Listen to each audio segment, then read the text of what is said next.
Hey guys, welcome back to my channel. Before we get straight to the video, make sure to subscribe to my channel and turn post notifications on. We just hit 200 subscribers. I'd like to thank you guys so much. I appreciate the love and support. And yeah, let's keep going. Let's hit 500. Let's hit 1k in no time. And yeah, let's get straight into the video. Now in this video, I'm going to be showing you guys how to boost that level of detail on your environments with simple little steps that are quite easy to do, and if you're not really capable of doing it, it's pretty easy to figure out. You just Google a couple of YouTube tutorials if you don't know how to use Blender or something like that, and then you can easily just make your environments that a huge amount better. For the sake of this video, I'm using a small size of a map, like 300 by 300 I believe, and I start off by using layered terrain to create a level of detail around the map as like a border. And then I kind of create so that if the terrain is flat, it kind of looks dull and boring. So I tend to use the grow tool and create little hills on the flat parts of the terrain to add more depth to the map. Also, a quick pointer: adding waterfalls in your terrain is just like a quick thing to do, and it just adds that whole load more detail, which it's not needed, but it looks great, so why not? You know what I mean? Another quick thing I do is I paint the rock material on the sides of cliffs to just add that extra depth. I believe games like Jailbreak have this kind of thing, but I believe they use the sandstone material. It's very effective, very simple, and it works great really. I would highly recommend it for your games. Another little thing I do with my games is I tend to use a similar tip as to I mentioned before, where you paint the sides of cliffs a stone material, but instead I use the grow tool and create like little hills on flat terrain, and then I paint the sides with stone material just to add that extra little detail so it doesn't look bland, just one material on the ground. When it comes to modeling, I tend to create a variation of assets. So if I create one tree, for example like a pine tree, I create a curved variation and maybe like a one that's like half knocked down or something like that. And then and for this map I decide to create a huge a small nature pack, a couple of stones, a couple of plants, a few trees, a few variations of a tree, and I'm going to show you how just that small amount of assets can make your environments look a lot better by just putting a little bit more thought into your map design.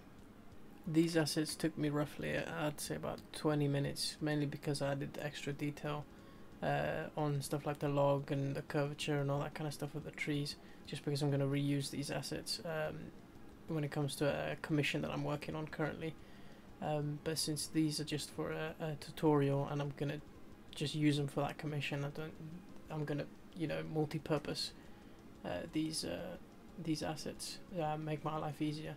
And that's another key idea that you should do. You should always have another purpose for assets, or I mean not always, but it saves time.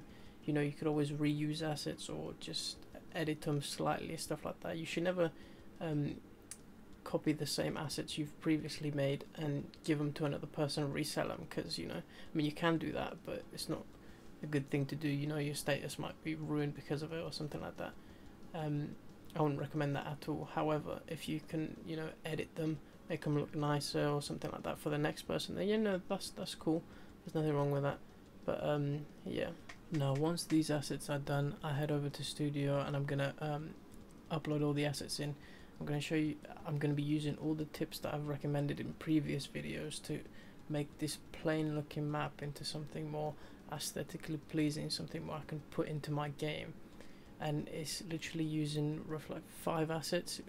It's 3 trees, 2 rocks, a log, 1 asset of grass, and 1 asset of like a flower thing.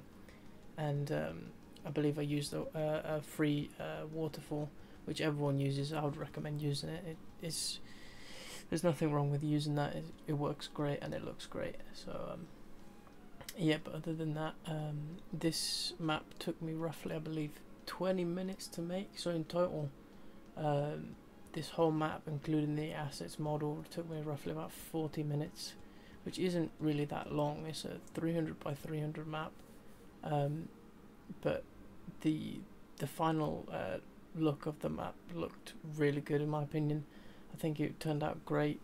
and with the amount of assets that I used, especially, you know, because I could have, you know, made different variations of trees, I could have made different variations of plants, and, you know, filled in the map easier. However, you know, if you use different sizes, different rotations of assets, you know, it kind of gives that illusion that there's like a more variation than there actually is in the map, which is a great thing to know how to do, because it saves a huge amount of time.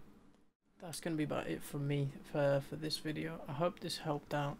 I really enjoyed making this video. If you want something like this again, let me know. I can give out more tips or anything you guys want. Post it in the comments down below, and yeah, I'll make a video on it depending on how many people want it. But yeah, I hope you guys enjoyed. Subscribe to my channel, turn post notifications on, and I'll see you in the next one. Peace.